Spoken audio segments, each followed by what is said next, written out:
ጤና ይስጥልን ሰላም በኢትዮጵያና በመላው ዓለም ያላችሁ ተከታታዮች በያላችሁበት እንደምን ቆያችሁ 7 ሰዓት ሆኖ ተወዳጁ የዜና ሾው ዜና ኢትዮጵያ እዚህ አዲስ አበባ ከሚገኘው ዋናው ስቱዲዮ ተመልሷል። በሁለተኛው ምዕራፍ የዜና ጊዜያችን የአጀንዳ ጉዳያችንን ጨምሮ በተለያዩ ዘገባዎች ከእናንተ ጋር ቆይታ እናደርጋለን። ሰለሞን ኃይለ ኢየሱስና ማህሌት ታደለነን የሰዓቱን አበይት ጉዳዮች እናስቀድም።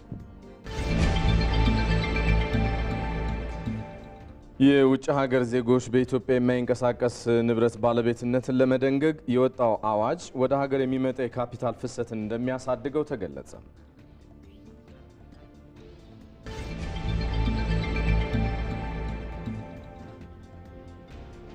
የሀገርን ብሔራዊ ጥቅም ለማስጠበቅ የተጀመሩ ስራዎች ሊጠናከሩ እንደሚገባ ተገለጸ። የውጭ ጉዳይ ሚኒስቴር የ11 ወራት የስራ አፈጻጸም በሕዝብ ተወካዮች ምክር ቤት ተገምግሟል።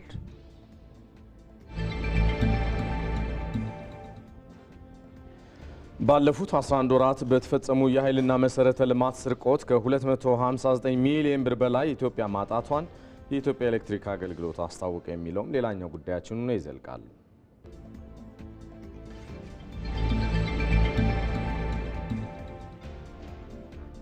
ከውጭ የአሜሪካው ፕሬዝዳንት ዶናልድ ትራምፕ የኢራንን የአየር ክልል ሙሉ በሙሉ መቆጣጠራቸውን ገለጹ።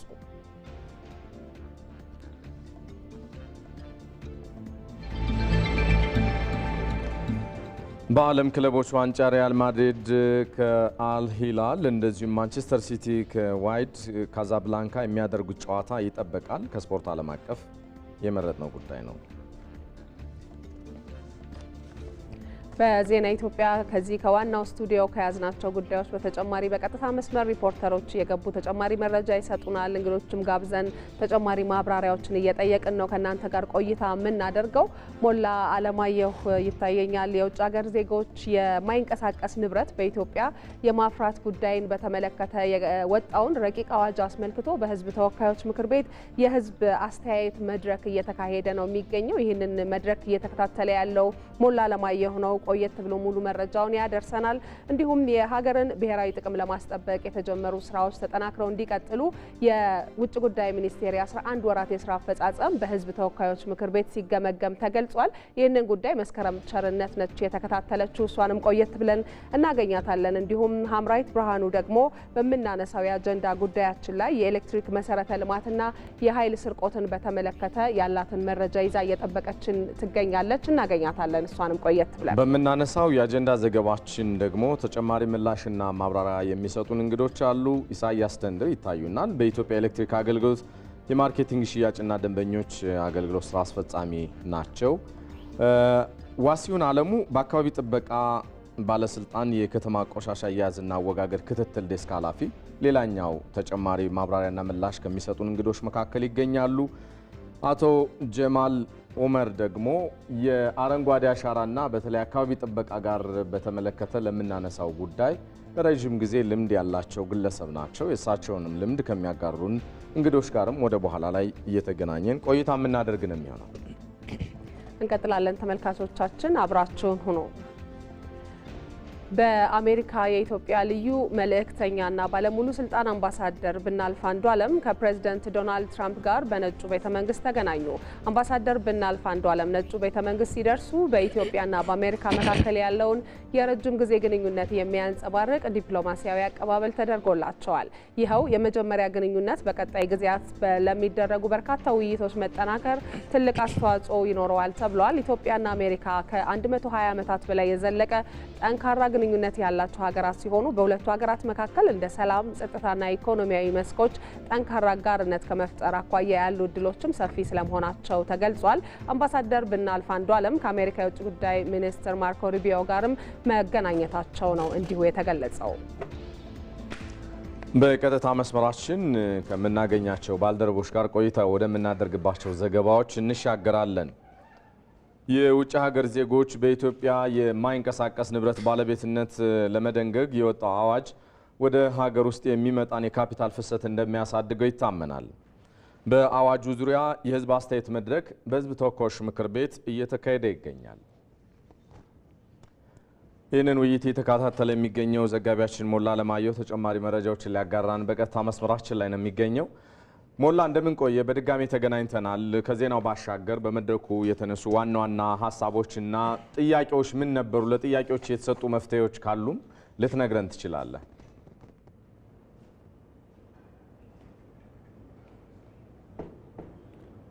መልካም ሰለሞን፣ እንግዲህ በ6 ሰዓቱም ቀደም ሲል እንዳልነው ዛሬው ዕለት በሕዝብ ተወካዮች ምክር ቤት እየተከናወነ የሚገኘው የሕዝብ አስተያየት መድረክ በኢትዮጵያ የውጭ ሀገር ዜጎች የማይንቀሳቀስ ቋሚ ንብረት ባለቤት ወይም ባለይዞታ የሚሆኑን የሚደነግግ ረቂቅ አዋጅ ተዘጋጅቷል።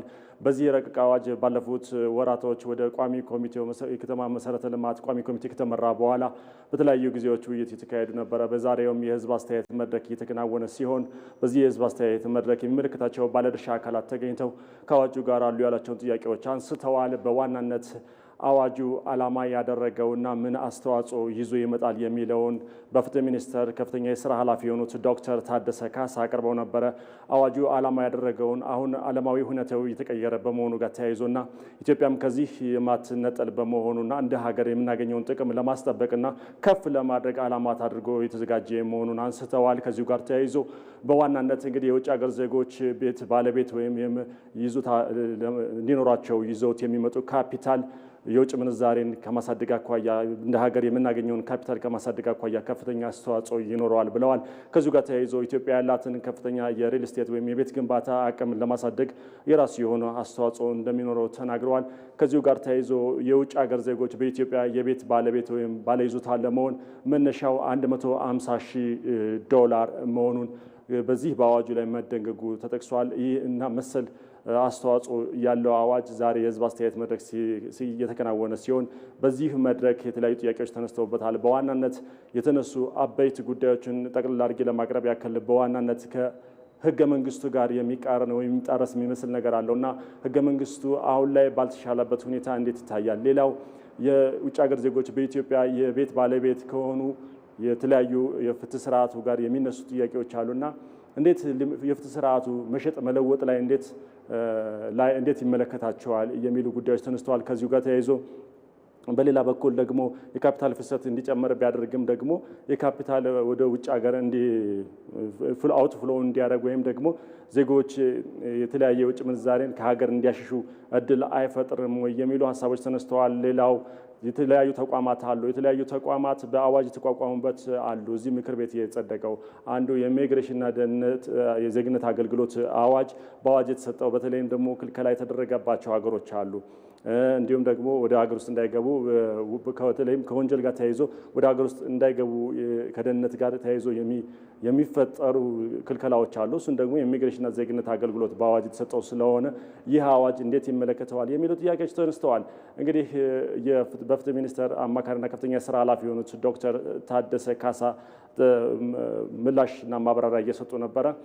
ከህገ መንግስቱ ጋር የሚቃረን ምንም አይነት ንባብ በህገ መንግስቱ የለም። እንግዲህ ለሀገር ውስጥ ዜጎች በሊዝ ባለቤት የሚያደርገውን መብት ነው ለውጭ ሀገር ዜጎችም በሊዝ የማይንቀሳቀስ ወይም የቋሚ ንብረት ባለቤት እንዲሆኑ ይህ አዋጅ የሚደነግገው የሚል ሀሳብ ተነስተዋል። ከፍትህ ስርዓቱ ጋር በተያያዘም የተነሱትን ለኢትዮጵያውያን ዜጎች ለሀገር ውስጥ ዜጎች ያሉ መብትና ግዴታዎች ኦልሞስት ሙሉ ለሙሉ በሚባል ደረጃ ለውጭ ሀገር ዜጎችም ተመሳሳይ እንደሆነና ከዛ ጋር እንደሚገናኝ ተቋማት ቅንጅት የተባለው ግን በተቋማት አሁንም አዋጅ ከወጣ በኋላ በቀጣይነት የሚታይ ሆኖ ግን የሌሎች ተቋማትን ነፃነት በማይጋፋ መልኩ አዋጁ እየተዘጋጀ መሆኑን ያብራሩት አዲስ ህግ ከመሆኑ ጋር ተያይዞ ወደፊት ሲተገበር ካሉት ችግሮች ይልቅ ይዞት የሚመጣ አስተዋጽኦ ከፍተኛ እንደሚሆን የተገለጸው። ለአሁን ያለ መረጃ ይመስላል። ባልደረባችን ሞላ ለማየሁ ስለ መረጃዎች እናመሰግናለን። መልካም ቀን። የኢትዮጵያን ብሔራዊ ጥቅም ለማስጠበቅ እየተከናወኑ ያሉ የዲፕሎማሲ ጥረቶች ተጠናክረው መቀጠል እንዳለባቸው በሕዝብ ተወካዮች ምክር ቤት የውጭ ግንኙነትና የሰላም ጉዳዮች ቋሚ ኮሚቴ አሳሰበ። ቋሚ ኮሚቴው የውጭ ጉዳይ ሚኒስቴርን የ2017 ዓ.ም የ11 ወራት የእቅድ አፈጻጸም እየገመገመ ነው የሚገኘው። ይህንኑ ጉዳይ በተመለከተ ደግሞ ተጨማሪ መረጃ ልታደርሰን ሪፖርተራችን መስከረም ቸርነት በቀጥታ መስመራችን ላይ ትገኛለች። መስከረም እንደምን ቆይተሻል? በርካታ ጉዳዮች እንደተነሱበት ይጠበቃል በ11 ወራት የስራ አፈጻጸሙ። ነገር ግን በዋናነት እየተከናወኑ ያሉ የዲፕሎማሲ ስራዎች ምን ውጤት እያመጡ ነው ተባለ በግምገማው ላይ? እንዲሁ ደግሞ የተነሱ ሌሎች ጉዳዮችንም ጨምረሽ አካፊን። በድጋሚ አመሰግናለሁ። የውጭ ጉዳይ ሚኒስትር ዶክተር ጊዲዮን ጢሞቴዎስ ባለፉት 11 ወራት በሀገሪቱን ብሔራዊ ጥቅም ማስጠበቅ የሚያስችሉ የተከናወኑ የተለያዩ የዲፕሎማሲ ስራዎችን ሪፖርት አድርገዋል። ለሕዝብ ተወካዮች ምክር ቤት የውጭ ግንኙነትና የሰላም ጉዳዮች ቋሚ ኮሚቴ ማለት ነው። በዚህም በዋናነት ካነሷቸው መካከል የኢትዮጵያን ብሔራዊ ጥቅም ማስጠበቅ የሚችሉ የተለያዩ የሁለትዮሽና የባለብዙ ወገን ግንኙነቶች መካሄዳቸውን አንስተዋል። ከዛም በዘለለ ደግሞ በዋናነት የታላቁ ህዳሴ ግድብ ላይ በተለያዩ አካላት ይሰነዘሩ የነበሩ አሳሳች ፕሮፓጋንዳዎችን እንግዲህ በመመከት በኩል የተለያዩ ስራዎች መሰራት ችለዋል። ከዛም በዘለለ ደግሞ በተባበሩት መንግስታት አጀንዳ እንዲሁም በማድረግ በኩል በርካታ ስራዎች መሰራታቸውን የጠቀሱት ሌላኛው እንግዲህ የኢትዮጵያ ብሔራዊ ጥቅም ብሎ የሚነሳው የባህር በር ጉዳይን የተነሳም ነው ያነሱት። የባህር በር ጉዳይ ኢትዮጵያ የማግኘት ፍላጎት እንዳላት እንዲሁም ደግሞ ጉዳዩ እውቅና እንዲያገኝ በማድረግ በኩል ዘርፈ ብዙ ስራዎች መሰራታቸውን እውቅና እንዲያገኝ በማስቻል በኩል እንግዲህ ባለፉት 11 ወራት ከተሰሩ ስራዎች መካከል መሆናቸውን ነው የገለጹት። ሌላው ለጎረቤት ሀገራት ሰላም ኢትዮጵያ እየሰራቸውን ያለችውን ስራ አሁንም ማጠናከራ መቀጠሏን ነው የገለጹት። እንዲሁም በሱዳን ኃይሎች በኩል ስምምነት እንዲደረስ ወይም ደግሞ እንግዲህ የተለያዩ ጥረቶች ሲደረጉ እንደነበረም ነው ያነሱት። ከዛም በዘለለ ኢትዮጵያ የጎረቤት ሀገራት ላይ ትኩረት በማድረግ በጋራ የመልማት ስራዎችንም ስትሰራ እንደነበረ ገልጸዋል። ለአብነት ያህል እንግዲህ የኤሌክትሪክ ሽያጭን ለኬንያ የተደረገውን ከማንሳት አንስቶ እንዲሁም በአጠቃላይ በቀጠናው ሰላም እንዲሰፍን በማድረግ በኩል አሁንም የተለያዩ ስራዎችን እየሰራች እንደምትገኝ ነው የገለጹት። ሌላው በተለያዩ ዓለም ሀገራት በህገወጥ መንገድ ሄደው ባልተመቸ ሁኔታ የሚኖሩ ኢትዮጵያኖችን ወደ ሀገራቸው እንዲመለሱ በማድረግ በኩል የተሰራው ስራ ተጠቃሽ ነው። ወደ 130 ሺህ የሚሆኑ ኢትዮጵያኖች እንግዲህ መምጣት መቻላቸውን ገልጸዋል። ከዛም በዘለለ ደግሞ ባሉበት ሆነው ምቹ ሁኔታ እንዲፈጠርላቸው እንግዲህ በማድረግ ሂደት ውስጥ በርካታ ስራዎች መሰራታቸውን ገልጸዋል። ጠቅላይ ሚኒስትር አብይ አህመድን ጨምሮ ሌሎች የስራ ኃላፊዎች ወደ ተለያዩ ሀገራት እንግዲህ በመሄድ ከአቻዎቻቸው ጋር በመገናኘት ኢትዮጵያ እንግዲህ በባለብዙ ወገን እንዲሁም በሁለትዮሽ ግንኙነት ያላትን ዲፕሎማሲ በማጠናከር ብሔራዊ ጥቅሞቿ እንዲከበሩ በማድረግ በኩል ዘርፈ ብዙ ስራዎች መሰራታቸውንም ነው ሚኒስትሩ ያነሱት። ሌላው እንግዲህ በውጭ ግንኙነትና እንዲሁም ደግሞ የሰላም ጉዳዮች ቋሚ ኮሚቴ አባላት በኩልም የተነሱ ስራዎች አሉ። ኢትዮጵያ እንግዲህ የባህር በር ጉዳይ በኩል ከሶማሌላንድ ጋር ስምምነት ማድረጓ ይታወቃል። ከዛ በኋላ እንግዲህ በአንካራ እየተደረጉ የነበሩ ስምምነቶች አሉ። ከዛ በኋላ ኢትዮጵያ የባህር በር ተፈጻሚነት ላይ ምን እየሰራች ነው የሚሉ ጥያቄዎች ተነስተዋል። እንግዲህ አሁን በዋናነት ከሶማሌላንድ ጋር የተደረሰው የሰላም ከሶማሌ ጋር የተደረሰው የሰላም ስምምነት እንግዲህ በበጎ የተነሱ ጉዳዮች እንዳሉ ሆኖ ደግሞ አሁንም ቢሆን ደግሞ ኢትዮጵያ እንግዲህ የባህር በር አማራጮችን አሁንም አተኩራ ልትመለከትና ልታይ እንደሚገባ ነው የተገለጸው ማለት ነው። በዋናነት እንግዲህ የባህር በር ጉዳይ ላይ አሁንም ሌሎች አማራጮች ሊታዩ እንደሚገባ ነው። አሁንም ሌላው በዋናነት እንደ ችግር ተብለው ሲጠቀሱ ከነበሩት መካከል ባልተገባ ወይም ደግሞ በህገ ወጥ መንገድ ወደ ውጭ የሚሄዱ ኢትዮጵያኖች ቁጥር አሁንም እንደጨመረ መሆኑ ነው የተነሳው። ታዲያ ይህንን ደግሞ መፍትሄ ለማበጀት በዋናነት የፖሊሲና እንግዲህ የአሰራር ማሻሻያዎች በማድረግ ጉዳዩን በዘላቂነት ለመፍታት ጥረት ሊደረግ እንደሚገባ ነው የተገለጸው። ሌላው በቋሚ ኮሚቴው አባላት በኩል ከተነሱት ጉዳዮች መካከል ደግሞ ሌላኛው የአባይ እንግዲህ ተፋሰስ ሀገራት ስምምነት ማዕቀፍ እንዳለ ይታወቃል። ይህ ስምምነት ማዕቀፍ ደግሞ እንግዲህ አሁን ላይ ሌሎች ተጨማሪ ሀገራት መፈረማቸው ይታወቃል። ወይም ደግሞ ተፈጻሚ እንዲሆን የሚያስችሉ ሀገራት ፈርመውታል። ታዲያ ደግሞ ወደ ተግባር አልተገባም ለምን የሚሉ ጥያቄዎችም ተነስተዋል ማለት ነው። ይህም እንግዲህ በአጭር ጊዜ ውስጥ ያልፈረሙ ሀገራትም እንዲፈርሙ እድል ለመስጠት መሆኑን ነው የተገለጸው ማለት ነው። በአጠቃላይ እንግዲህ የብሔራዊ ጥቅሟን ማስጠበቅ የሚችሉ የተለያዩ ስምምነቶች መደረጋቸውንና ከተለያዩ ሀገራት ጋር ያለ ግንኙነት መጠናከር መቻሉ እንግዲህ የተገለጸ ነው። በቋሚ ኮሚቴው አባላትን በኩል የተጀመሩ ስራዎች ተጠናክረው ሊቀጥሉ እንደሚገባ ነው የተገለጸው። እናመሰግናለን መስከረም፣ ጥሩ ቀን ይሆነልሽ። ከዜና ኢትዮጵያ ጋር ናችሁ የተወደዳችሁ። ካፍታ ቆይታ በኋላ ስንገናኝ ለ39 ዓመታት የአእምሮ እድገት ውስንነት ያለባቸውን ልጆች ሲያሰለጥን ስለቆየ አንድ ተቋም ሰፋ ያለ መረጃ እንነግራችኋለን።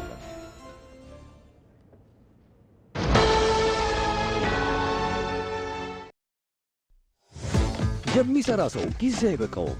ስለዚህ ረጅሙን ጉዳይ በዘዴ ያሳጥረዋል። ወራዊ የአገልግሎት ክፍያዎቹን በቀላሉ ሲቢ ብር ፕላስ ያስታውሰዋል። ታታሪዋ ወጣት ቀኑ ይብቃቃላታል። የትምህርት ቤት ክፍያዋን ለመክፈል ሲቢ ብር ፕላስ ፍጥነት ያላብሳታል። የፈጠነ አንድ ቡን በስራ የተጠመደው ያሳተና የኮንዶሚኒየም ብድር ክፍያውን የሚፈጽመው በሲቢ ብር ፕላስ ነው። ግብር ለመክፈል መውጣት መውረድ ቀረ። ይኸው ክፍያ ቀለለ። የትኛውንም ክፍያ ለመክፈል ካሉበት ሳይነሱ ካሰቡት ይድረሱ።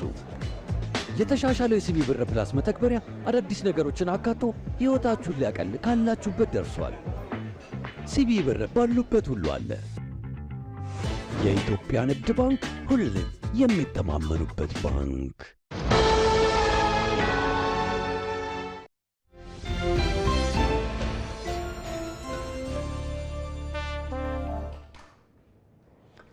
እዚህ ሸጎሌ አካባቢ በቀጥታ ስርጭት ከሚገኝበት የኢቢሲ ስቱዲዮ እየተላለፈላችሁ የሚገኘው ዜና ኢትዮጵያ እንደቀጠለ ነው። አጀንዳ ዜና ኢትዮጵያ ላይ ደርሰናል። የኃይል መሰረተ ልማት መቆራረጥና ስርቆት፣ በተለይ ስርቆት ኢትዮጵያን ምን እያሳጣት ነው? ምናልባትም በዛ አካባቢ ያሉ ተጠቃሚዎችስ እየደረሰባቸው ያለው ተጽዕኖ መገለጫዎቹ ምንድናቸው ስንል ዛሬ ቆይታ የምናደርግበት የአጀንዳ ጉዳያችን ሆኖ ይዘልቃል። በጉዳዩ ዙሪያ ተጨማሪ ምላሽና ማብራሪያ እንዲሰጡን እዚህ ስቱዲዮ በኢትዮጵያ ኤሌክትሪክ አገልግሎት የማርኬቲንግ ሽያጭና ደንበኞች አገልግሎት ስራ አስፈጻሚ ኢሳያስ ደንድራሉ። ለጊዜዎት እናመሰግናለን። እንመለሳለን። ባልደረባችን ሀምራዊት ብርሃኑ ከዚሁ ጉዳይ ጋር በተያያዘ ደግሞ መረጃ ልታደርሰን በቀጥታ መስመራችን ትገኛለች። ሀምራዊት እናስቀድም። መሀል መልካም እንቀጥላለን። ተመልካቾቻችን ከዚህ ጉዳይ ጋር በተገናኘ ባለፉት 11 ወራት በተፈጸሙ የኃይልና የመሰረተ ልማት ስርቆት ወንጀሎች ከ259 ሚሊዮን ብር በላይ ኢትዮጵያ ስለማጣቷ የኢትዮጵያ ኤሌክትሪክ አገልግሎት አስታውቋል። የኃይልና መሰረተ ልማት ስርቆትን ለማስቀረት የፖሊሲና የአሰራር ማሻሻያ መደረጉን አገልግሎቱ ባወጣው መረጃ አመላክቷል። የኃይልና የመሰረተ ልማት የስርቆት ወንጀሎች ሲፈጽሙ የተያዙ ግለሰቦችም ይሁን ድርጅቶች የእስርና የገንዘብ ቅጣት ይጣልባቸዋል። የኃይልና የመሰረተ ልማት ስርቆት ሲፈጸም ጥቆማ ለሚሰጥ የማህበረሰብ አካልም ኮሚሽን እንደሚከፍል ነው የኢትዮጵያ ኤሌክትሪክ አገልግሎት ያስታወቀው። ይህንኑ ጉዳይ በተመለከተ ለተጨማሪ መረጃ ባልደረባችን ሀምራዊት ብርሃኑ በቀጥታ መስመራችን ላይ ትገኛለች። ሀምራዊት እንደምን ቆይተሻል? ቀደም ሲል የጠቀስነው ቁጥር አለ። በኃይልና በመሰረተ ልማት ስርቆት ወንጀል ምክንያት ምን ያህል ጥፋት ደረሰ? ምንድን ነው ኢትዮጵያን ያሳጣት? ከአገልግሎት አኳያ የደረሰውንም ጉዳት አክለሽ አጋሪን። አመሰግናለሁ ማህሌት። እንግዲህ የኢትዮጵያ ኤሌክትሪክ አገልግሎት ለ5 ሚሊዮን ለሚሆኑ ደንበኞች ያሉት ነው። ለነዚህም ደግሞ የኤሌክትሪክ አገልግሎት አቅርቦትን እያቀረበ ይገኛል። እንግዲህ አገልግሎቱን ጥራት ያለው እንደዚሁም ደግሞ ተደራሽ ያልተቆራረጠ አድርጎ ወደ ደንበኞቹ ለማድረስ በርካታ ስራዎች እየሰራ ቢገኝም እንግዲህ ይህንን አገልግሎቱን የሚያሰናክሉ በርካታ ተግዳሮቶች እየገጠሙት ናቸው። እንግዲህ ይህም ስንመለከት የኃይልና እንደዚሁም ደግሞ የመሰረተ ልማት ስርቆቶች አንዱ ነው። እንግዲህ ይህ ስርቆት የሚከናወነው ደግሞ በግለሰቦች እንደዚሁም ደግሞ በድርጅቶች ነው ማለት ነው። እንግዲህ መረጃውን እንዳወጣው አገልግሎቱ እንግዲህ በተለይ ባለፉት 11 ወራት ባወጣው ሪፖርት ከ9000 በላይ የሚሆኑ የኃይል ስርቆት አይነቶች መመዝገባቸውን ነው የገለጸው። በዚህም እንግዲህ 259 ሚሊዮን ብር አገልግሎቱ ወይም ተቋሙ አጥቷል ማለት ነው። እንግዲህ ይህንን ብር በማጣቱ ወይም ደግሞ የደረሰው ኪሳራ ምን ጉዳት አድርሷል በማህበረሰቡ ላይ፣ በመንግስት ላይ፣ በተቋሙ ላይ የሚለውን ደግሞ እንመለከታለን። በተለይም ባለፈው 11 ወራት ውስጥ 156.4 ጊጋዋት ኃይል ነው እንግዲህ በስርቆት የታጣው። ይህ ስንመለከት 85,000 ለሚሆኑ አዲስ ደንበኞች ማፍራት የሚቻልበት ነበረ። ይህ እንግዲህ በዚህ ስርቆት ምክንያት አዳዲስ ደንበኞች ሳይፈሩ ወይም ደግሞ ሳያፈራ ቀርቷል ማለት ነው። ሌላኛው እንግዲህ በተለይ የኃይልና የመሰረተ ልማት ስርቆት በተፈጸመበት አካባቢ ላይ ያሉ ማህበረሰቦች ስቴብል የሆነ ወይም ደግሞ ያልተቆራረጠ የማብራት ኃይል እንዳያገኙ ያስቻለ ነው ማለት ነው። ይህ እንግዲህ ትልቁ ችግር ነው። ማህበረሰቡ አሁን በማህበረሰቡ በአንዳንድ አካባቢዎች የሚታየው የኃይል መቆራረጥ የሚለው በተለይ መሰረተ ልማቶች ሲሰረቁ የመቆራረጥ እንደዚሁም ደግሞ የኃይል መቀነስም የሚታየው አንዱ በእነዚህ ስርቆቶች ነው ማለት ነው። ሌላኛው እንግዲህ በተለይም ደግሞ በሀገር ኢኮኖሚ ላይም ትልቅ ችግር እያደረሰ እንደሚገኝም ነው። በተለይ በዚህ በ11 ወራት ውስጥ በተመዘገቡ ስርቆቶች የታየው ማለት ነው። በተለይም ወደ መንግስት ቋት መግባት ያለበትን የኃይል ገቢ እንዳይገባ ያደረገ ነው ማለት ነው። እንግዲህ የኢትዮጵያ ኤሌክትሪክ አገልግሎት ይህንን ችግር ለመቅረፍ ወይም ደግሞ ለመከላከል የአሰራርና እንደዚሁም ደግሞ ፖሊሲዎችን አዳዲስ አሰራሮችን አውጥቷል። በተለይም ደግሞ የቅጣት ማለት ነው ግለሰብ እስከ ድርጅት ያሉ እነዚህ እንግዲህ በተለይም ይህንን ሲሰርቁ የተያዙ ግለሰቦች 5 ዓመት እስከ 20 ዓመት የጽኑ እስራት በድርጅትም ደረጃ በግለሰብም እንደየደረጃው ይወሰናል። የእስር ቅጣት እንደሚደርስባቸው ነው የእስር ቅጣት እንደሚደርስባቸው ነው የገለጸው። እንግዲህ በብር ደግሞ ከ20 ሺህ ከግለሰብ ጀምሮ እስከ 1 ሚሊዮን የገንዘብ ቅጣትም እንደሚያስከትል ነው የገለጸው። ይህ እንግዲህ እንደየደረጃው ይወሰናል። የሚደጋገም ከሆነ ደግሞ እንደዛው እየጨመረ የሚሄድበት ሁኔታም እንዳለ የገለጸበት ነው ማለት ነው። እንግዲህ በተለይ ደግሞ በየአካባቢው እነዚህ ችግሮች የኃይል ስርቆት ወይም ደግሞ የመሰረተ ልማት ስርቆት ሲሰርቁ ያዩ የማህበረሰብ ክፍሎች በተለይ ከቅጣቱ ላይ የ25 በመቶ እንደዚሁ የማበረታቻ ወይም ደግሞ የኮሚሽን እንደሚያስብም ነው አገልግሎቱ የገለጸው።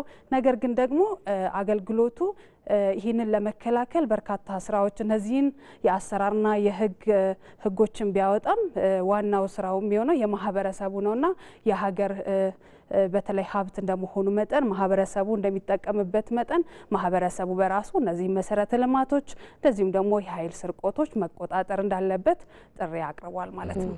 መልካም ነው ሀምራዊት፣ እናመሰግናለን ለመረጃው። ጥሩ ቀን ይሁንልሽ።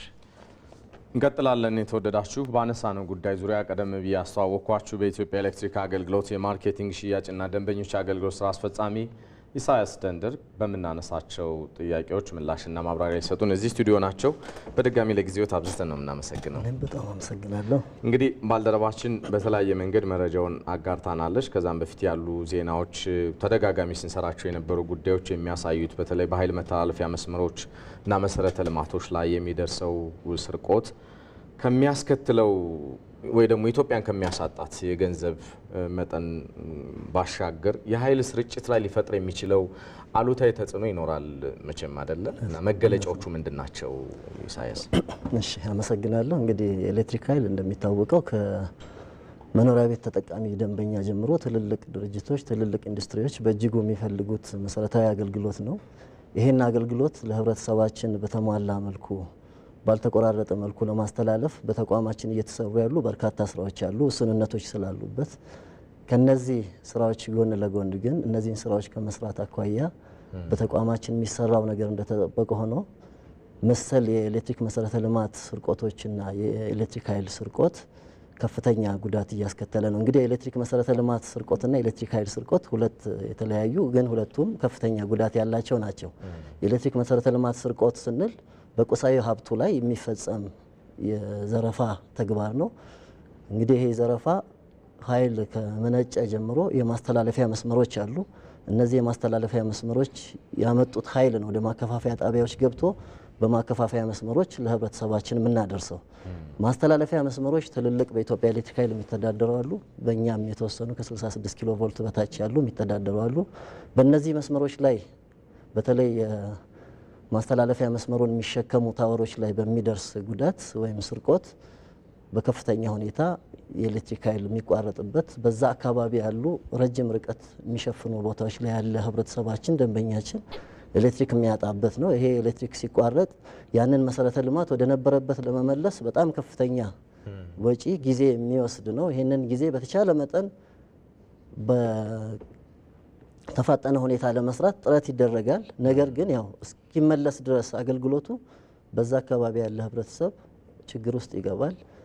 በዛ አግባብ መስራት ያለበትን ማግኘት ያለበትን ገቢ ሳያገኝ ይቀራል። ቅድም እንዳልኩ እንግዲህ ከመኖሪያ ቤት ተጠቃሚ ደንበኛ ጀምሮ እስከ ትልልቅ ኢንዱስትሪዎች አንዳንዴ ለቀናት፣ አንዳንድ ጊዜ ችግሩ የከፋ ሲሆን ደግሞ ለሳምንታትም ኤሌክትሪክ ሊቋረጥ ይችላል ማለት ነው። እኛም እንደ ተቋም ገቢ እናጣለን። ከገቢው ባለፈ ደግሞ በየትኛውም አግባብ የመጣን ችግር እንደ ተቋም መውሰድ ስላለብን የተቋማችንም ገጽታ በዛው አግባብ ይጎዳል ማለት ነው። ከኤሌክትሪክ ኃይል ስርቆት ጋር በተያያዘ ያለው ቁሳዊ የሆነ አይደለም።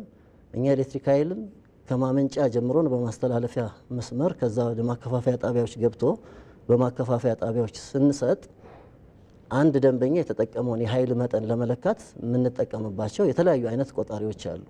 ይሄ ስርቆት የሚፈጸመው እንግዲህ እነዚህ ቆጣሪዎች ውስጥ ኃይሉ እንዳይገባ በማድረግ በቀጥታ ከመስመሩ በመውሰድ ወይም ደግሞ ቆጣሪዎቹ እንዲሰናከሉ ተደርጎ መቁጠር ያለበትን ያህል እንዳይቆጥር በማድረግ የሚፈጸም ድርጊት ነው።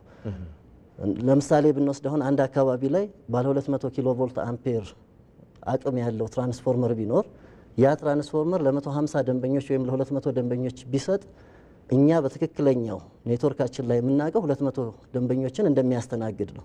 በህገ ወጥ መንገድ ሌሎች ከፍተኛ ኃይል የሚጠቀሙ ግን ከወሰዱት ያ ትራንስፎርመር ከመሸከም አቅሙ በላይ የሆነና ትራንስፎርመሩ ሊቃጠል ይችላል፣ የተለያየ ጉዳት ሊደርስበት ይችላል። በዚህ አግባብ እንግዲህ እዛ አካባቢ ያለው ማህበረሰባችን ደንበኛችን ችግር ውስጥ ይገባል። እኛም ሌሎች ስራዎችን ለማስተካከል የምናወጣውን ወጪ ወደዚህ አዙረን ያው ለነባር ደንበኞች ቅድሚያ ስለምንሰጥ አቶ ኢሳያስ ከዚህ ጋር አያይዘን ብናነሳው በርካታ አይነት መንገድ አላቸው። የኃይል ስርቆትም የመሰረተ ልማት ስርቆትም የሚፈጽሙት ሰዎች ይህንን ችግር ለመፍታት የህግ ተጠያቂነት አለው፣ የወንጀልም የገንዘብም ቅጣት አለው፣ ለጠቋሚዎች ማበረታቻም ጭምር አላችሁ፣ ብዙ ነገር ትሰራላችሁ። ነገር ግን የማያዳግም የሆነ እርምጃ ከመውሰድ አኳያና ችግሩን በዘላቂነት ለመፍታት የሄዳችሁበት ርቀት እንዴት ነው የሚገለጸው?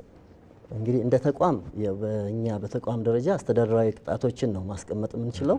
የነበረንን የደንበኞች አገልግሎት ፖሊሲና ፕሮሲጀር እስከ ስራ አመራር ቦርድ ድረስ በማድረስ ማስተካከያ እንዲደረግበት ተደርጓል። ከኃይል ስርቆት እና ከኤነርጂ አጠቃቀም ጋር በተያያዘ መታየት ያለባቸው ጉዳዮች፣ እንደዚህ አይነት ተገቢ ያልሆኑ ድርጊቶች ሲፈጸሙ የሚወሰደው እርምጃ አስተማሪ እንዲሆንና ሰዎች ወደ እንደዚህ አይነት ድርጊት እንዳይገቡ የሚከለክል እንዲሆን ተደርጎ ተሻሽሏል። ቅድም የእናንተን ባልደረባ ስታነሳ እንደነበረው ቅጣቱ ከፍ እንዲል ተደርጓል። እንግዲህ ከመኖሪያ ቤት ተጠቃሚ ደንበኞች ጀምሮ እስከ መካከለኛ ኢንዱስትሪ ድረስ ለመጀመሪያ ደረጃ ስርቆት 1 ሚሊዮን ብር ቅጣት ተቀምጧል። ያን ቅጣት መቅጣት የተቋማችን አስተዳደራዊ ቅጣት ሆኖ ከዛ ደግሞ በህግ አግባብ የሚታይበትና በወንጀል ያንን ድርጊት የፈጸሙ አካላት የሚጠየቁበት ሁኔታ አለ። የመጀመሪያው የሚሆነው እንግዲህ እንደዚህ አይነት ድርጊት ተፈጽሞ ሲገኝ የኛ ባልደረቦች ከህግ ክፍላችን ጋር በመሆን ለሚመለከተው አካል ያቀርባሉ። በፖሊስ ምርመራ ተደርጎ ያው ወደ ህግ አግባብ ይመጣል ማለት ነው። በእኛ ደረጃ ከፖሊሲ ማስተካከል ከተለያዩ ጉዳዮች ጋር በተያያዘ የሰራናቸው የምርመራ ስራውን ከማጠናከር ጋር በተያያዘ የሰራናቸው ስራዎች እንደተጠበቁ ሆነው ደግሞ እንግዲህ የኛ መሰረተ ልማት ከ180 ሺህ ኪሎ ሜትር በላይ ነው መካከለኛ ዝቅተኛ መስመር መሰረተ ልማት ያለን። ይሄ ሙሉ አገራችን ላይ የተዘረጋ በተለያዩ አካባቢዎች የሚያልፍ ስለሆነ ይሄን መሰረተ ልማት የአገር ሀብት ስለሆነ ሁሉም ህብረተሰብ መጠበቅ አለበት። በየደረጃው ያሉ የመስተዳድር አካላትም ይሄንን ጥበቃ እንዲያደርጉ የተለያዩ ግንኙነቶች እያደረግን ነው። በቅርቡም ካስታወሳችሁ ከፍትህና የጸጥታ አካላት ጋር የምክክር መድረክ ነበረን። ከዚህ ጋር በተያያዘ ከኃይል ስርቆት ጋር ከመሰረተ ልማት ስርቆት ጋር በተያያዘ የሚፈጸሙ ወንጀሎች እንደ አገር ከፍተኛ ጉዳት የሚያደርሱ ስለሆነ ከዚህ ጋር በተያያዘ ተገቢው እርምጃ መወሰድ የሚችልበትን ሁኔታ ለማመቻቸት በምክክር በጋራ ለመስራት ብዙ ውይይቶችን እያደረግን በጋራ እየሰራን ያለ ነው ማለት ነው። በኢትዮጵያ ኤሌክትሪክ አገልግሎት የማርኬቲንግ ሽያጭና ደንበኞች አገልግሎት ስራ አስፈጻሚ ኢሳያስ ደንድር እዚህ ስቱዲዮአችን ተገኝተው ሰፋ ያለ ምላሽና ማብራሪያ ስለሰጡን በተመልካቾች ስም አብዝተን ነው የምናመሰግነው። እኔም አመሰግናለሁ። መልካም ቀን።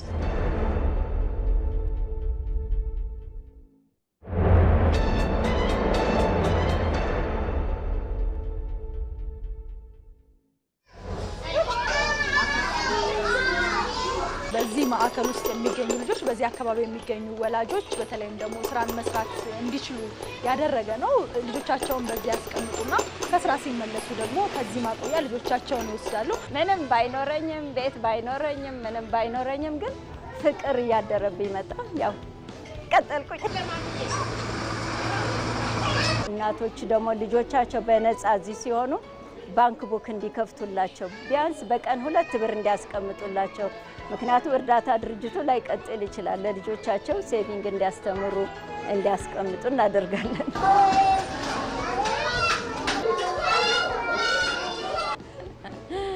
አዎ ደስተኛ ነኝ። 7 ዓመቴ ነው፣ ግን ልቤ እንዳንቺ ነው።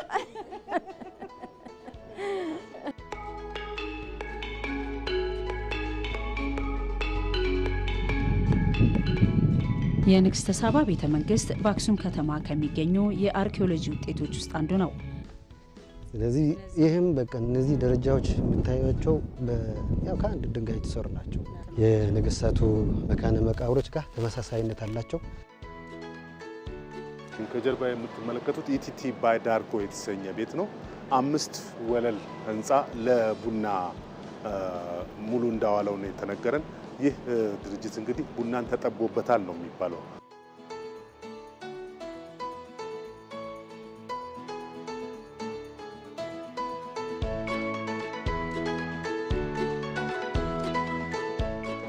ቡና አልጠጣውም እስከዛሬ።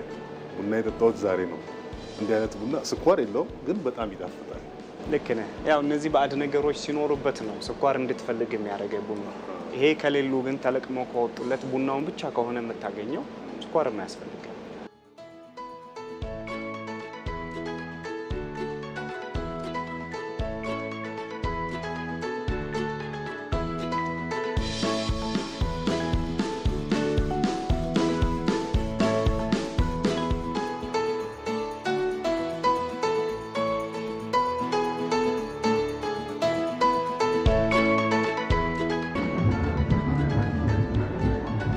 እዚህ ቦታ ላይ ብዙ ሰዎች የሰውነታቸውን ክብደት ለመቀነስ ሰብሰብ ብለው ስፖርት ይሰራሉ።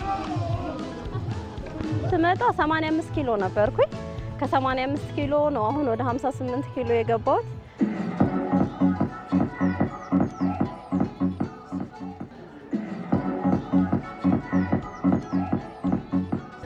እስካሁን እየሰራው ነው። በጣም ደስ ይላል። አሪፍ ነው። ጥሩ ውጤት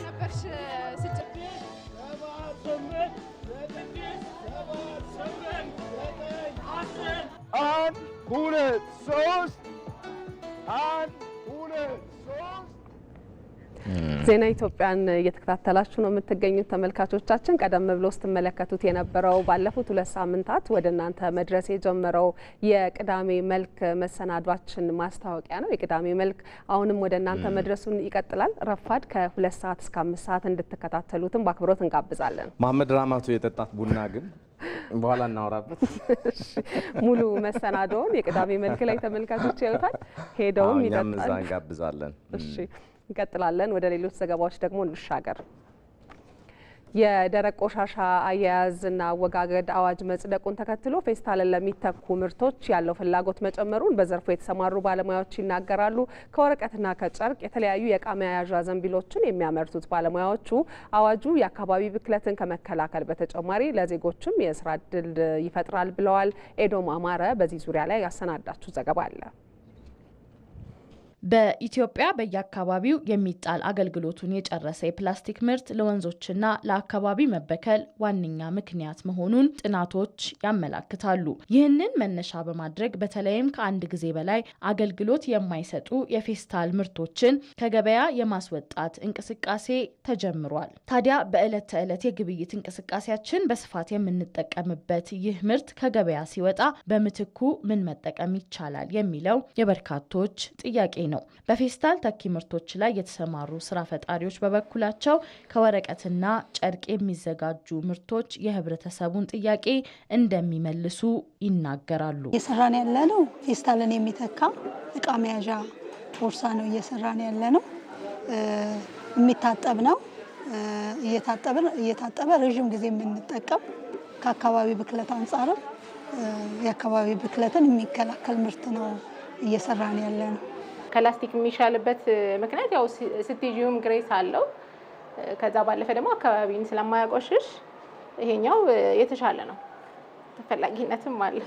ስራ ፈጣሪዎቹ በቅርቡ የወጣውን አዋጅ ተከትሎ የሚያመርቷቸው የፌስታል ተኪ ምርቶች ተፈላጊነት መጨመሩን ተናግረዋል። አመት በላይ ሆኖኛል። እኔ ከመንግስት ካወጣው አቅጣጫም በፊት ነበር የጀመርኩትና ለራሴም ስለምጠቀም እንዲ ለጓደኞቼ የምሰራ ነበር። የጨርቆች ከጨርቅም ደግሞ የሚሰሩ ማቴሪያሎች አሉ፣ የጨርቅ ቦርሳዎች ማለት ነው። ያን ጊዜ ብዙ እንትን አልነበረም፣ ብዙ ፈላጊ አልነበረም። ባዛር ላይ ይዘን ወተንም ይዘን የተመለስነው ብዙ አንዳንድ ሰው አልፎ አልፎ ነበር የእንትን የሚለው። ግን አሁን አዋጁ ከወጣ ወዲህ ትዕዛዞች እየተቀበልን ነው። በጣም ተቀባይነት አለው ሰው ጋር ስራው። በጣም ሰው ኦርደር ያደርጋል። ከጊዜውም ጋር ደግሞ አሪፍ የሆነ ስራ ነው። በዛ ላይ ደግሞ ተቋራጭነትም ያለው አይመስለኝም። ፌስታል ስለተከለከለ አሁን ግዴታ ሰው ኦርደር ስለሚያደርግ ሰው በጣም ይፈልገዋል፣ ኦርደር ያደርጋል እና አዋጭ ነው በጣም።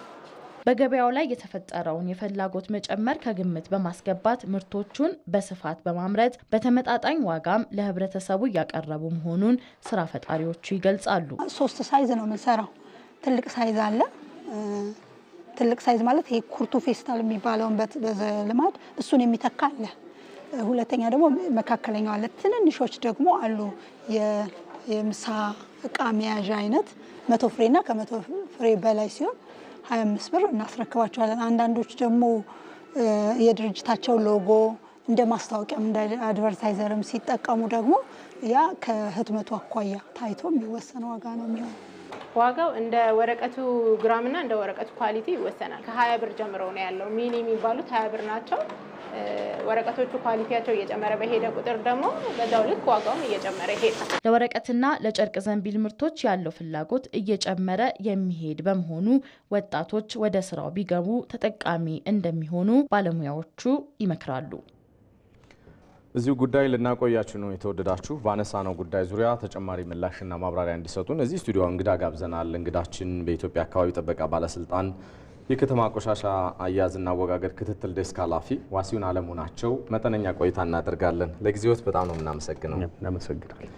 እስኪ የደረቅ ቆሻሻ አያያዝና አወጋገድ አዋጅ እንግዲህ ከጸደቀ በኋላ አተገባበሩ ላይ በተመለከተ ወይ የያዛቸው ማዕቀፎች አንደኛው ፌስታልን መጠቀም ለቅጣት ይዳርጋል የሚል ነው እና በቂ የሆነ ፌስታልን ሊተካ የሚችል ሌላ አይነት ምርት በሌለበት ወይ ደግሞ ይህን ነገር አስገዳጅ አድርጎ ማውጣት ምን ያክል ረብ አለው ወይ ደግሞ ምን ያክል ለማህበረሰቡ የሚጠቅማል የሚል ጥያቄ ባነሳለሁት ምንድነው ምላሽው? እሺ እናመሰግናለን። በዋናነት የፕላስቲክ ከረጢትን ሙሉ ለሙሉ ለመጠቀም ለማምረት ለማከማቸት እንደዚሁም መሸጥን ከውጭ ሀገር ማስመጣትን ጨምሮ አዋጁ ይከለክላል። ካለው አካባቢያዊ እና የሰው ጤና ተጽዕኖ አንጻር መከልከሉ አስፈላጊ በመሆኑ የተለያዩ ጥናቶችም እንደዚሁም ከክትትልና ቁጥጥር ካገኘ ነው ውጤት ተነስቶ መከልከሉ ላለን የከተሞች ወይም አጠቃላይ የቆሻሻ አያያዝ ስርዓታችንን መዘመን ስላለበት ማህበረሰቡም ጽዱ አካባቢ መኖር እንደዚሁም የጽዱ ኢትዮጵያን እሳቤ ከግብ ለማድረስ ወሳኝና ቁልፍ ጉዳይ በመሆኑ ወደ እዚህ ስራ እንዲገባ የተደረገበት ሁኔታ ነው ያለው።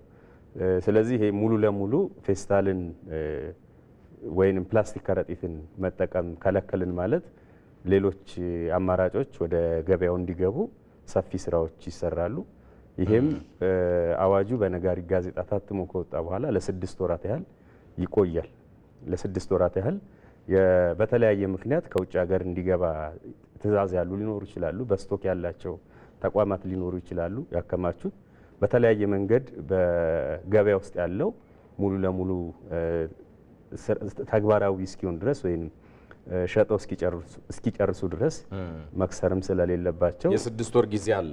የ6 ወር ጊዜ አለ። በዚህ ጊዜ ውስጥ አንደኛ ፌስታል ገበያ ውስጥ እስካለ ድረስ ሌሎች አማራጮችን ወደ ገበያ መተን ተግባራዊ ማድረግ አንችልም። እሱ አማራጮቹ ምንድን ናቸው? ለምሳሌ አሁን ፌስታልን ሊተካ የሚችል ምርት በበቂ ሁናቴ አለ ወይ ደግሞ እሱን ማምረት የሚያስችል መሰረተ ልማቶች አሉ።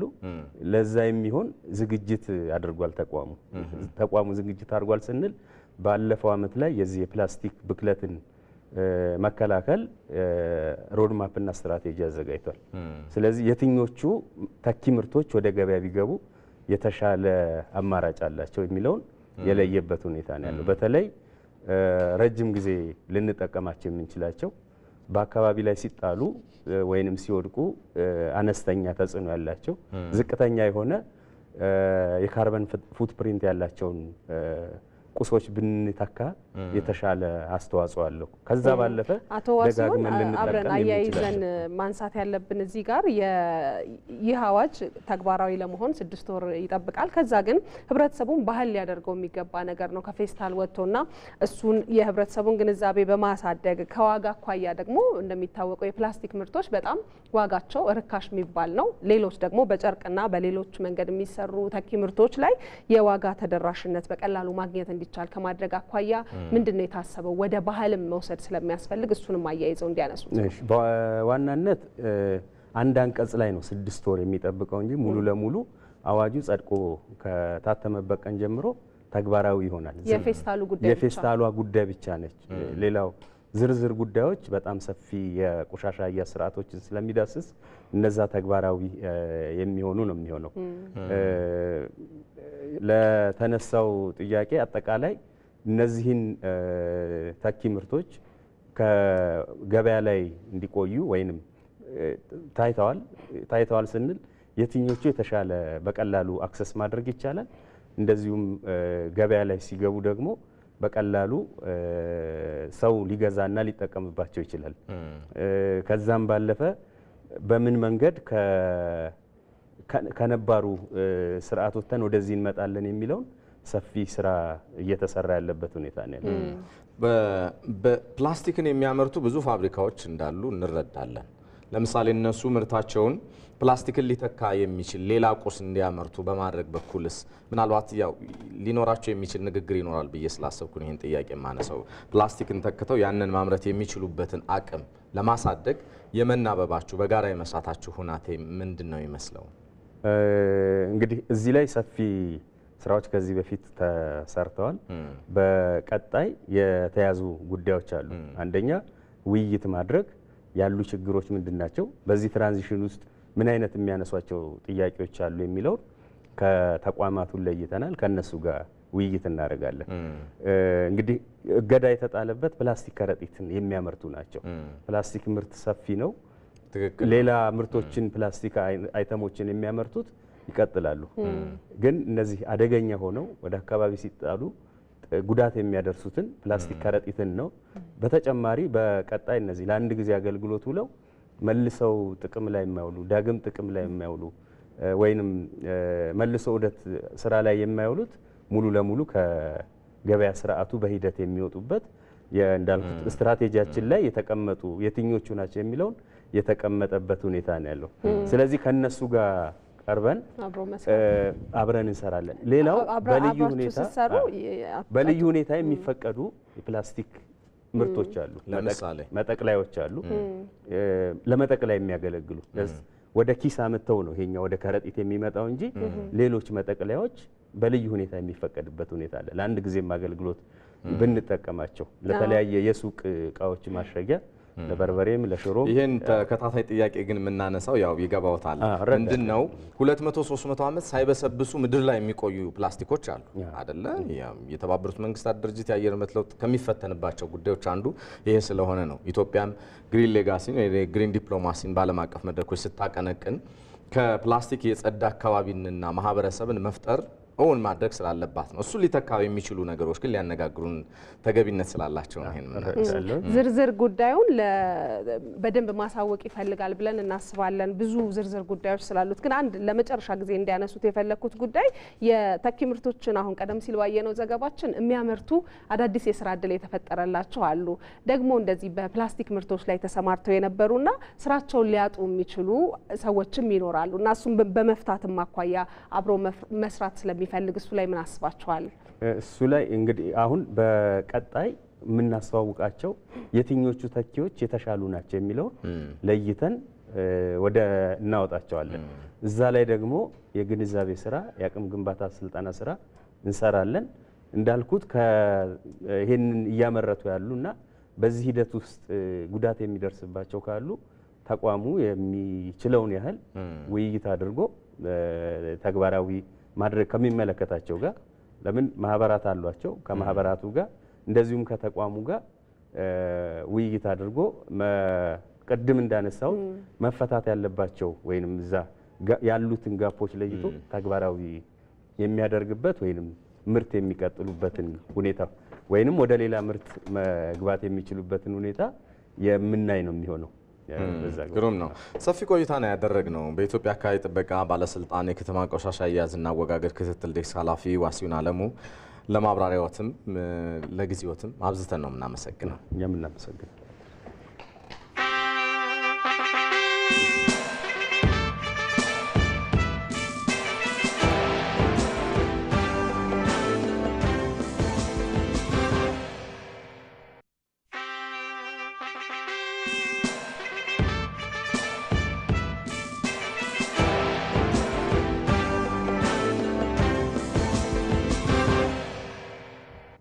ዜና ኢትዮጵያ ይቀጥላል። ተመልካቾቻችን ወደ ሌሎች ጉዳዮቻችን ደግሞ እንሻገራለን። የፖለቲካ ምህዳርን መክፈት በ2010 ዓ.ም የወሰነው ቁልፍ ውሳኔ ነው ሲሉ ጠቅላይ ሚኒስትር አብይ አህመድ ገለጹ። ረጅም ዘመን ከኖረው ፓርቲዎችን ተቃዋሚ አድርጎ ከመመልከት ህጋዊ ተፎካካሪዎችን አድርጎ በማስተናገድ ዴሞክራሲያዊ ከባቢን ለመፍጠር አበክረን ሰርተናልም ሲሉ ተናግረዋል። ይህ የአስተሳሰብ ሽግግር ሰላማዊ የፉክክር ባህል ለኢትዮጵያ መጻኢ ተስፋ አስፈላጊ መሆኑን በማመን ላይ የተመሰረተ እንደነበርም ነው ጠቅላይ ሚኒስትር አብይ አህመድ የገለጹት። በዚሁ አቋም ተመርተንም ላለፉት ዓመታት በኢትዮጵያ ብሔራዊ ምርጫ ቦርድ ከተመዘገቡ ፓርቲዎች ጋር ተከታታይ መድረኮችን አስቀጥለን ቆይተናል። ዛሬም በሰሞኑ እያካሄድናቸው ካሉ የባለድርሻ አካላት ውይይቶች አካል የሆነው ውይይት ከፖለቲካ ፓርቲዎች ጋር አድርገናል ሲሉም ነው ጠቅላይ ሚኒስትር አብይ አህመድ የገለጹት። ይህን ከየመጡበት አካባቢ የሚነሱ የተለያዩ ሀሳቦችን በማድመጥ ግብዓት ለመውሰድ የታለመ ውይይት ነበርም ብለዋል።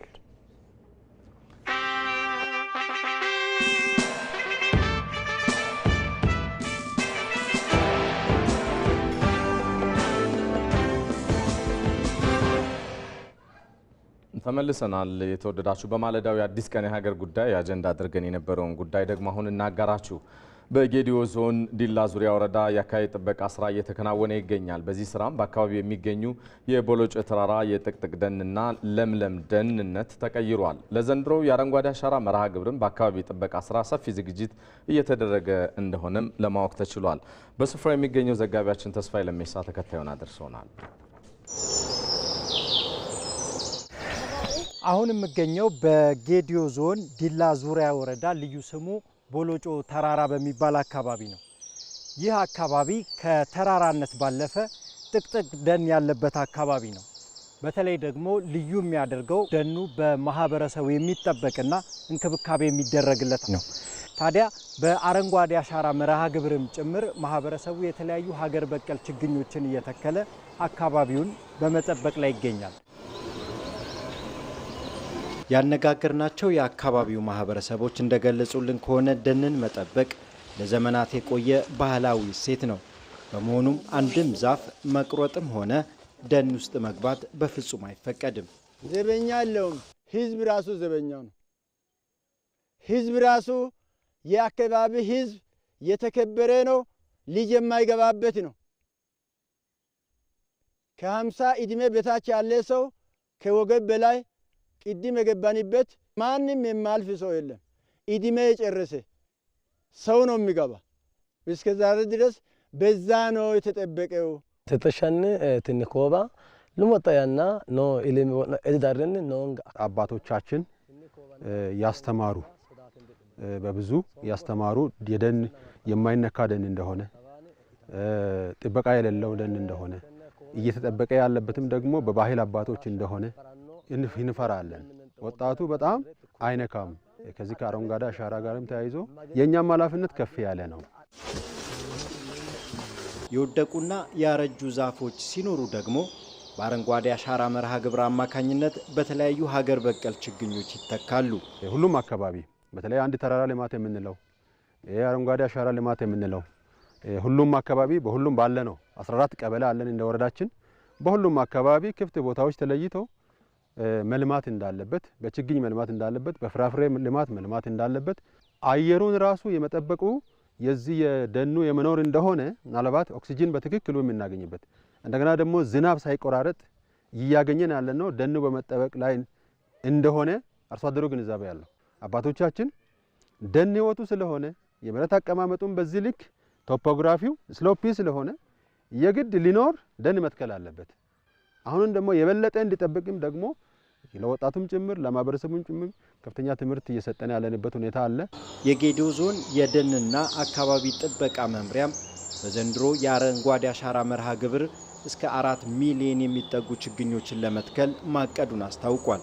አሁን በዚህ በአረንጓዴ አሻራ ወቅት ከእርሻና ተፈጥሮ ጋር በቅንጅት እየሰራን ስለሆነ 4 ሚሊዮን ችግኝ ለመትከል የተለያዩ ቅንጅታዊ ስራዎችን ኮማንድ ፖስት በማደራጀት እንደገና ጉርጋት በማዘጋጀት ላይ ነው የምንገኘው ማለት ነው። በአጠቃላይ የቦሎጮ ተራራ የደን ጥበቃ ዘመቻ የማህበረሰብ ተሳትፎ ለአካባቢ ጥበቃ ያለውን ወሳኝ ሚና ያሳያል። በዛሬው የአዲስ ቀን የሀገር ጉዳይ ላይ ተገኝተው አረንጓዴ አሻራ ስላመጣው ውጤትና እየተደረገ ስላለው ቅድመ ዝግጅት ሀሳባቸውን ያካፈሉት በኢትዮጵያ የደን ልማት አረንጓዴ አሻራና የሰው ሰራሽ ደን መሪ ስራ አስፈጻሚ አበሩ ጠኑ ከችግኞች ቁጥር ባሻገር ውጤታማነታቸው ላይ ትኩረት ይደረጋል ብለዋል። እንግዲህ በዚህ አመት ወደ 7.5 ቢሊዮን በላይ ችግኞችን ማዘጋጀት ነበር እቅዳችን። ይሄንን ኦልሬዲ አቺቭ አድርገናል ማለት እንችላለን። በቂ ችግኝ ዝግጅት አድርገናል ማለት እንችላለን። ችግኞቹን ማፍላትና ማጓጓዝ መትከል ብቻ ሳይሆን የመጨረሻ ግባችን ችግኞቹን ማጽደቅ ነው የኛ አላማ ብለን የምንወስደውና ማንኛውም ማህበረሰብ መውሰድ ያለበት መትከል ሳይሆን የመጨረሻ ግቡ ማጽደቅ የሚለውን ነገር መውሰድ መቻል አለበት። እንቀጥላለን። በዚሁ ጉዳይ ዙሪያ አንድ እንግዳ ከአሶሳ ስቱዲዮአችን ተጨማሪ ምላሽና ማብራሪያ ሊሰጡን ተዘጋጅተዋል። እንግዳችን ከ40 ዓመታት በላይ ችግኝ በመትከል በመንከባከብ እንደዚሁም ደግሞ አካባቢ ጥበቃ ላይ የተሰማሩ በጎ ፈቃደኛ ጀማል ኡመር ሆጀሌ ይባላሉ። ከእሳቸው ጋር መጠነኛ ቆይታ እናደርጋለን። ለጊዜዎት እናመሰግናለን። በተመልካቾቻችን ስም እንግዳችን ቅጥር ግቢዎት በተለያዩ ተክሎች እጽዋት ተውቦና አእምሮ ይታያልና የዚህ ውጤቱ ምንድን ነው? ወይ ደግሞ እዚህ ደረጃ ለመድረስ እንደው ምን አይነት ስራዎችን ሲሰሩ በመቆየቶ ይሆን ለውጥ ያመጡት የሚለውን ለተሞክሮ ያክል እስኪ እንጋራ። ጥሩ አመሰግናለሁ። የደንና የችግኝ ጉዳይ የመኖርና ያለመኖር ጉዳይ ነው። ሰዎች እንደዚህ ግንዛቤ ቢኖራቸው በጣም አሪፍ ነው የሚል እንትን አለኝ።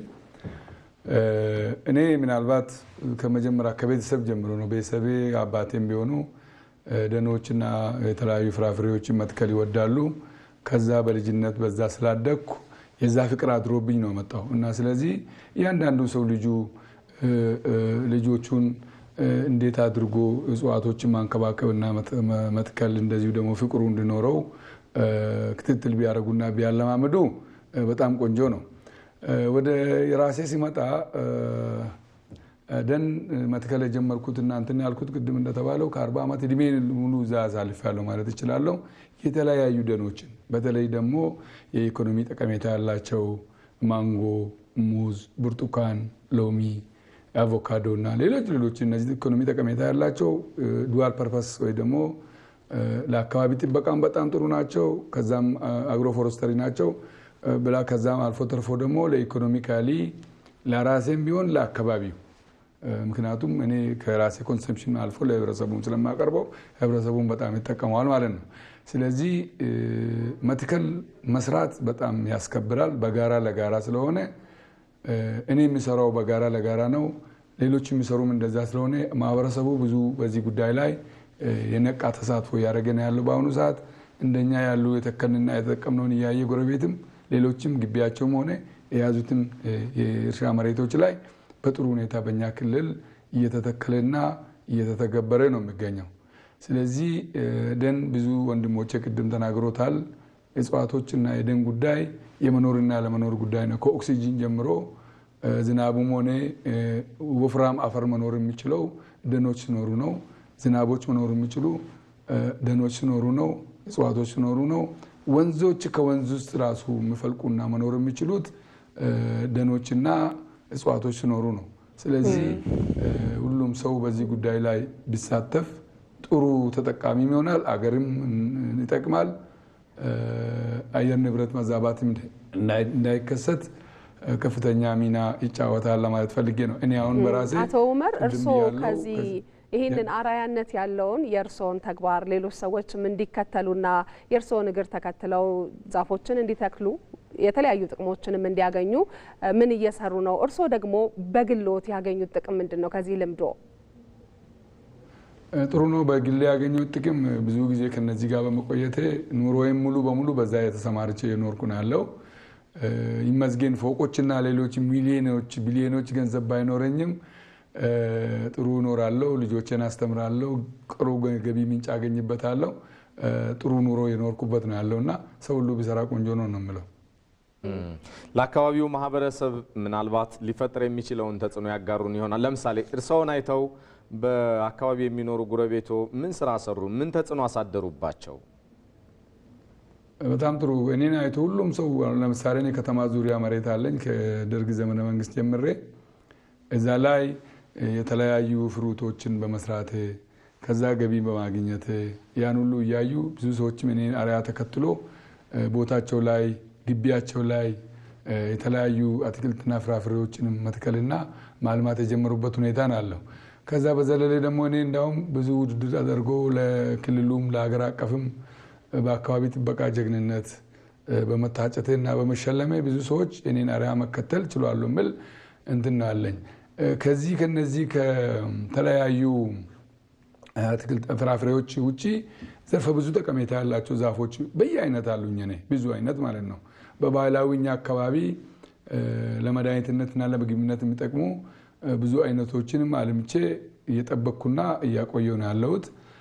በችግር ጊዜና ለመድኃኒትነት ዘመናዊ ሕክምና በሌለበት ቦታ ላይ አባቶች ሲጠቀሙ የነበሩ ዛፎች እንዲቆዩ በማድረግ እየጠበቅኳቸው ብዙ ስራ ስለሰራው ሰዎች ይህንን አይቶ በጣም እየተከተሉ ነው የሚል መልካም ነው ያለኝ። ከ40 ዓመታት በላይ ችግኝ በመትከል በመንከባከብና አካባቢ ጥበቃ ላይ የተሰማሩት በጎ ፈቃደኛ እሷ ከሚገኘው ስቱዲዮአችን ጀማል ኡመር ሀጀሌ ለጊዜዎት ለሀሳቦትም በጣም አድርገን ነው የምናመሰግነው። መልካም ቀን ይሁንልዎት። እኔም በጣም ነው የማመሰግነው። መልካም ቀን። እሺ እንቀጥላለን። አሁንም ተመልካቾቻችን ቀደም ሲል ጠብቁን ወዳልናችሁ ዘገባችን ነው የምንሻገረው። የአእምሮ እድገት ውስንነት አንዱ የአካል ጉዳት አይነት ሲሆን አስፈላጊ የሆኑ አካባቢውና ማህበራዊ ግብዓቶች ባለመሟላታቸው ምክንያት በግላዊና ማህበራዊ ክንዋኔዎች ረገድ መዘግየት እንደሚያመጣ የሕክምና ባለሙያዎች ይናገራሉ። የኢትዮጵያ ወንጌላዊት ቤተክርስቲያን መካነ ኢየሱስ የልማትና ማህበራዊ አገልግሎት ኮሚሽን የአእምሮ እድገት ውስንነት ያለባቸው ልጆች ማሰልጠኛ ተቋም ደግሞ በዚህ ላይ ትኩረት አድርጎ መስራት ከጀመረ 39 ዓመታትን አስቆጥሯል። ለመሆኑ ይህ ማዕከል ላለፉት በርካታ ዓመታት ምን ስራዎችን ሰራ? የአእምሮ ውስንነት ባለባቸው ልጆች ላይስ ምን ለውጥ አስገኘ? ሲል እድሉ ፈቀደ ተከታዩን ዘገባ አሰናድቷል።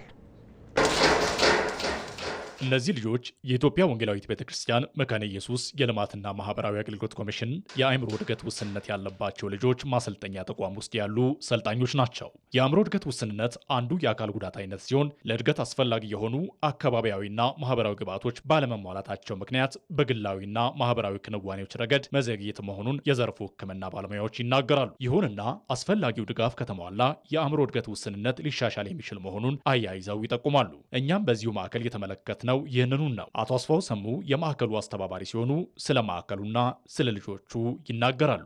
በሀገሪቱ የመጀመሪያው ነው በዚህ ስራ ላይ ወይ ደግሞ ይህን አገልግሎት በመጀመር 520 ልጆች ከዛን ዘመን ጀምሮ ራሳቸውን እየቻሉ እየተለወጡ ሰልጥነው ወደ ማህበረሰቡ ተቀላቅለው ራሳቸውን የሚያግዙበት ሁኔታ ተፈጥሯልና ለውጡ ቀላል አይደለም። ግን ስራው እጅግ ትጋት ይፈልጋል። ብዙ ዋጋ መክፈል ያስፈልጋልና ትልቅ ለውጥ አይተንበታል። ወይዘሮ ትርፌ ሙሉጌታም በልጃቸው ምክንያት ብዙ ውጣ ውረድ ማሳለፋቸውን በመናገር ማዕከሉ ልጃቸውን ጨምሮ የአእምሮ እድገት ውስንነት ባለባቸው ልጆች ላይ ጊዜ ሰጥቶ በመስራቱ ተጨባጭ ለውጥ ማየታቸውን ነው የተናገሩት። ይሄ ተቋሙ ይሄ ትምህርት ቤት ባይኖር እኔ ልጁም ተምሮ ውሎም አይገባም ነበር። ለምን አስገብቸው ነበር ትምህርት ቤት በቃ ገለልተኛ ሌላ አውሬ እያደረጉት እየሰደቡት መጨረሻ እዚህ ይዤው መጥቼ ገባ። እግዚአብሔር ይመስገን። አልጋ ላይ ነበር የሚጸዳዳው ብዙ ጊዜ። ከዛ ተለውጦ መጥቶ እዚህ ተቋም ከገባ በኋላ አሁን ብዙ በቃ እዚህ የሚሰራውን ትምህርት ቤት ያደርጋል። ግብ ስትፈልግ ቆየችና በማዕከሉ ከሚታገዙ የአእምሮ እድገት ውስንነት ካላቸው ልጆች መካከል የወይዘሮ አዜብ ተስፋዬ ልጅ አንዷ ናት። ለመሆኑ ማዕከሉ በተለይ በእድሜያቸው ትንሽ የሆኑ የአእምሮ ውስንነት ያላቸው ልጆች እንዴት ይንከባከቧቸዋል? ለመጀመሪያ ጭንቅላቷም አትችልም ነበር። በእርግጥ ጭንቅላቷ አትችልም ነበር። ያው በስፖርት ነው ሁሉ ነገር ከእግዚአብሔር በታች ስፖርትም ግድ ነው።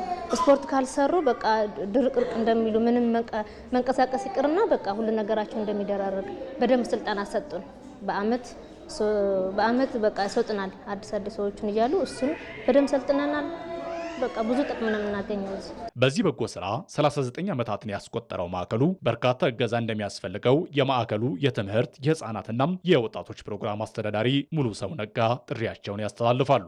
ይህንን ስራ ለመስራት በጎ አድራጊዎች፣ ፍላጎት ያላቸው ባለሀብቶች፣ ይህንን ፕሮግራም የሚከታተሉ ምናልባትም የተለያዩ መንግስታዊ ያልሆኑና መንግስታዊ የሆኑ ተቋማት በጎ አድራጊዎች እጃቸውን ቢዘረጉ ከኛ ጋር አብሮ መስራት ፍላጎት ቢያሳዩ መልካም ነው ብለን እናስባለን። ጥሪም እናስተላልፋለን። በ1978 ዓመተ ምህረት የተመሰረተው ይኸው ማዕከል በአሁኑ ሰዓት 400 የአእምሮ እድገት ውስንነት ያላቸውን ልጆች እያገዘም ይገኛል።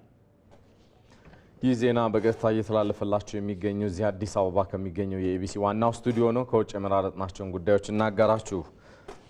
የቻይና ፕሬዚዳንት ሺ ጂንፒንግ በመካከለኛው ምስራቅ የተፈጠረው ውጥረት እየተባባሰ መምጣቱን ተከትሎ ጉዳዩ የሚመለከታቸው ወገኖች ውጥረቱን ለመቀነስ አፋጣኝ እርምጃ እንዲወስዱ አስጠነቀቁም። ፕሬዚዳንቱ ይህንን ያሉት በካዛኪስታን አስታና ከተማ በተደረገው ሁለተኛው የቻይና መካከለኛው እስያ ሀገራት የመሪዎች ጉባኤ ላይ ሲሆን እስራኤል በኢራን ላይ በወሰደች ወታደራዊ እርምጃም ሳቢያ እየጨመረ የመጣው ውጥረት እንዳሳሰባቸውም ገልጸዋል። ፕሬዚዳንቱ ቻይና የሌሎች ሀገራትን ሉዓላዊነት፣ ደህንነትና ክልላዊ አቋም የሚጻረርና ወታደራዊ እርምጃዎችን እንደምትቃወም ፕሬዚዳንት ሺ ጂንፒንግ ተናግረዋል። ሁሉም ወገኖች በተቻለ ፍጥነት በአካባቢው ሰላምና መረጋጋት እንዲሰፍን፣ ችግሮች በምክክር እንዲፈቱም ጠይቀዋል። ፕሬዚዳንቱም ለዚህም ቻይና አስፈላጊውን ድጋፍ ሁሉ እንደምታደርግ ፕሬዚዳንቱ ቃል ስለመግባታቸው የዘገበው ሲጂቲኤን ነው። የአሜሪካው ፕሬዝዳንት ዶናልድ ትራምፕ የኢራንን የአየር ክልል ሙሉ በሙሉ በቁጥጥር ስር ስለመዋሉ ገለጹ። ትራምፕ በማህበራዊ ትስስር ገጻቸው ባጋሩት ጽሑፍ ነው ይህን የተናገሩት። በእስራኤልና በኢራን መካከል የተጀመረው ግጭት እየተባባሰና በአጸፋዊ ምላሾች ታጅቦ 6ኛ ቀኑን ይዟል። የቡድን 7 ሀገራት ስብሰባን አቋርጠው ወደ ሀገራቸው የተመለሱት ዶናልድ ትራምፕ የኢራንን የአየር ክልል ሙሉ በሙሉ ተቆጣጥረነዋል፣ ኢራንም ያለምንም ሁኔታ እጅ እንድትሰጥ የሚል ጥሪያቸውን አቅርበዋል። ዶናልድ ትራምፕ አክለውም የኢራኑ ሃይማኖታዊ መሪ አያቶላ አሊ ሆሚኒ የት እንዳሉ እናውቃለን፣ ነገር ግን ለጊዜው እሳቸውን መግደል አንችልም ሲሉም ተደምጠዋል። ዘገባው የቢቢሲና የሲኤንኤን ነው። በመጨረሻም ስፖርት። በዓለም ክለቦች ዋንጫ ሪያል ማድሪድ ከአልሂላል እንደዚሁም ማንቸስተር ሲቲ ከዋይዳድ ካዛብላንካ የሚያደርጉት ጨዋታ ይጠበቃል።